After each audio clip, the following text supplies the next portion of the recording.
Саламатсыздарбы, урматтуу депутаттар, урматтуу бүгүн жыйын катышуучулары. Как в предлагаемом законопроекте решается проблема с нехваткой сырья для местных производителей ювелиров?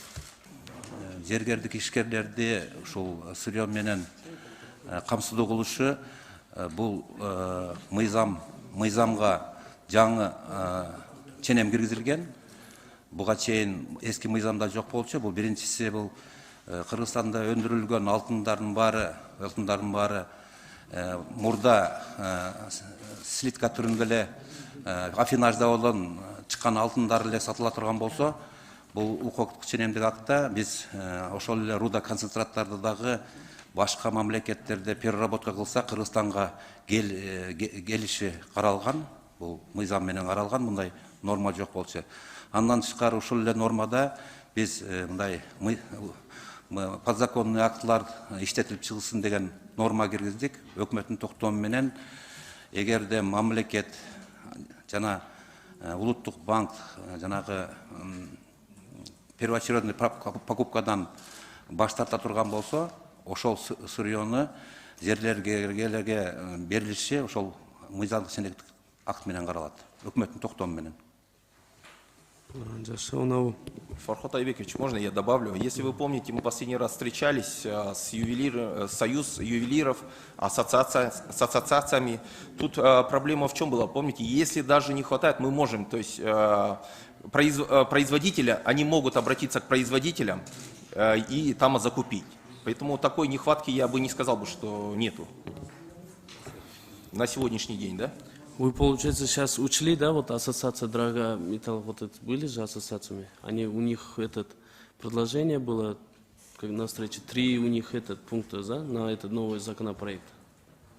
Нет, мы все учли, то, что вы же знаете, у нас была дискуссия, да. Кто-то принимал, кто-то был согласен, кто-то нет.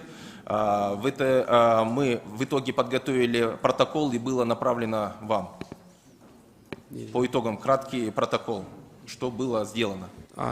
Можете сказать, в чем они не согласны, как бы, да? Уруксат берсеңиздер, ошол бир ассоциациядан сунуш түшкөндө, жанагы артыкчылыкты улуттук банк, анан мамлекет артыкчылыктан эгер баш тартса, үчүнчү болуп ишкерлерге ошол алтын берилсин деген сунуш киргизилген.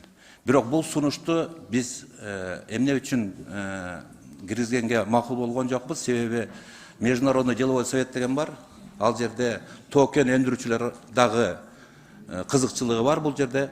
Алар айтып атат да, мамлекетке биз артыкчылык менен беребиз. Ылдый баа менен дейт да, жана минус транспортный расходы. Улуттук банкка беребиз дейт, макул дейт, бул баягы стратегия дейт. Эмне үчүн ушундай эле ишкерлерге биз 37 субъект ишкерлерге аркасында биринчисилер алгыла деп аркасынан биз мажбур болушубуз керек дейт да. Бул рынок экономикасы дейт.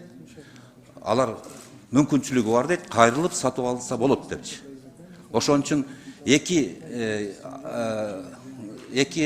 жактан Международный деловой советинен, гонорарный компаниялардан бул нормага каршы турганына байланыштуу, баягы обсуждение болуп атканга бул норманы киргизишке туура эмес деп чечтик да. Туура. Биз түшүнөбүз. Мен айтканым, баары биз как-то условия жаратып беришибиз керек да, отечественный производительлергечи. Хотя бы на 10% мажбур. Ну вот, например, сары ташты алайлык, биздин ташты. Мурун сырьё продавали как бы, да, за границей. А когда отменили, биз ишкерлер начали производство, оборудование покупать, ошолорго даяр металлда, и получится рабочая сила, налог поступления. Ошон үчүн драгметаллдар. Например, раз у нас золото хорошее, мы могли бы специалистов из Турции, из Китая пригласить и өзүбүздө, потому что вот этот закон нету поддержки отечественной, из-за этого кыйын болот да. Что мы можем? Вот отечественные мнения бир хотя бы на 10-20% обязательства ошолорго бергени бир жолуну кылсак жакшы болот да. Мы опять же повторяемся, конечно, но ошол нерсе. Фархат Айбекович, вы знаете, что мы все были ассоциации, все ювелиров и так далее. Мы с ними, со всеми встретились. Их пожелания мы все внесли сюда. Поэтому единственное, может быть, какие-то определенные люди. Вы же сами видели, что между ними тоже был. Там один человек был против, а остальные, в принципе, они были согласны. И если какие-то будут вопросы в соответствии поддержки, то мы об этом обсуждали, что будет еще подзаконные акты к этому закону.